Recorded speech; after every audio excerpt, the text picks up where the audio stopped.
I'm tossing salads all summer long. Who won't it? With the first being this Panzanella salad because it is summertime and that means tomatoes are in season. And who doesn't love a salad made mostly of tomatoes and bread, huh? We'll also be making a champagne vinaigrette and adding some burrata cheese. A great salad that's easy to make for your summertime vibes. And I bet that intro gets said in prisons a lot too.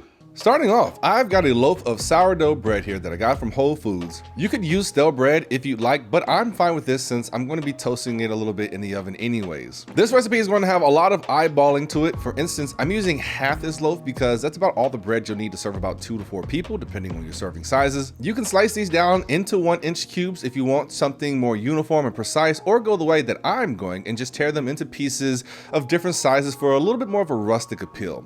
Once I've got these torn up, I'll lay them out onto a baking sheet with space between everything and hit them with some olive oil. Make sure to give them a good tossing so they can get all coated pretty good. Then it's into a 350-degree oven for about 15 minutes. I don't want to toast these so much that they turn into croutons. More, I just want them to dry out and get a little color on them. Once these are done, just set them aside to cool. Today I'm using a variety of tomatoes. I've got some heirloom tomatoes, some cherry tomatoes. Use whichever kind you'd like. I would just suggest going to a place that has a reputation for good produce. Since these are the base of this salad, you don't want any old tomatoes that look all messed up and out of season and stuff like that. I mean, it's summertime, so every tomato should be in season, but y'all know what I mean. Don't be getting them discount tomatoes right now. Cut them into bite-sized pieces and keep the seeds in too. For the heirlooms, I am removing the stem with this little technique right here. Just a little diagonal cut, pop it out. And then I'm placing these tomatoes into a strainer over a bowl because I want to catch any juice that drips out of our tomatoes for our champagne vinaigrette. Once you've got all the tomatoes cut up, and again, you can kind of eyeball this here, hit them with a good amount of kosher salt. Toss them and let them hang out in that strainer over the bowl for about 15 to 20 minutes because that salt is going to draw out even more liquid from the tomatoes and drip down into the bowl. And I gave them a tossing every few minutes just to help with this. Once that time has passed, we'll move our tomatoes out the way and begin making our dressing. To that tomato juice that we collected in our bowl, I am adding 2 cloves of finely minced garlic. And use real garlic here, don't use the jar stuff. You really want to use some real fresh garlic. Some finely diced shallot, 2 tablespoons of champagne vinegar, a big spoonful of Dijon mustard, and then I'm going to give it a quick mix before I begin constantly whisking in my olive oil. And I don't have a measurement for how much, I just went with a 1-to-1 ratio of oil to the amount of liquid that was in my bowl. So maybe that was about half a cup. It's fine if you go over. Just keep whisking as you pour and the mixture will begin to come together and look like a vinaigrette. Hit it with some salt and pepper and taste to see if you need to adjust anything. Otherwise, you are good to go. Then it's time to combine. Place your bread and tomatoes into the dressing and give it a good mixing, making sure that that dressing is coating everything. And then this is the hard part. You gotta let it sit for like 30 minutes while that dressing soaks into the bread and the tomatoes. Trust me, it's not gonna get soggy. It just really helps intensify everything.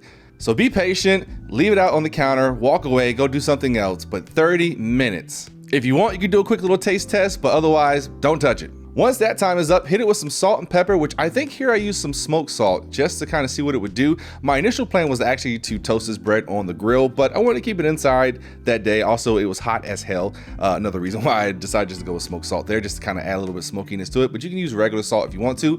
Add some basil leaves, and hey, this is your Panzanella salad. I added a few shavings of Parmesan because I felt like it, and I'm adding a big ball of Burrata cheese. Shout out to my buddy Rick from Funhouse for putting me onto this salad and cheese combo. Burrata is like a way creamier mozzarella. You'll find that at your Whole Foods or just nicer artisan stores, but if you can't find it, mozzarella works fine too, or just leave it out. And if you want, drizzle on some more olive oil or a little balsamic if you want. As long as you have that bread and tomato base, you have got yourself a Panzanella, and everything after that is up to you. So don't be intimidated or punked by other people who say that's not what a Panzanella salad is. It's your salad. You want to put some steak on there? Go for it. Sky is the limit. And by the way, this will pair great with some Prosecco. And I gotta say, after having this is truly one of my favorite summer salads, and I'm going to be making this a lot more. Hey, this is Poor Choices Kitchen. We have a Patreon link down in the description. $1 a month is all we ask for. It really helps pay for these recipes and these here inflated times, and we appreciate everything that you all can do for us. And hey, if you ever had a Panzanella salad, tell me some of the things that they put in there. I was really curious about putting other proteins and just going really crazy, but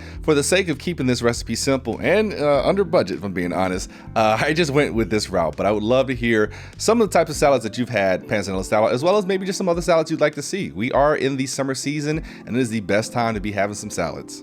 See you all back here next time.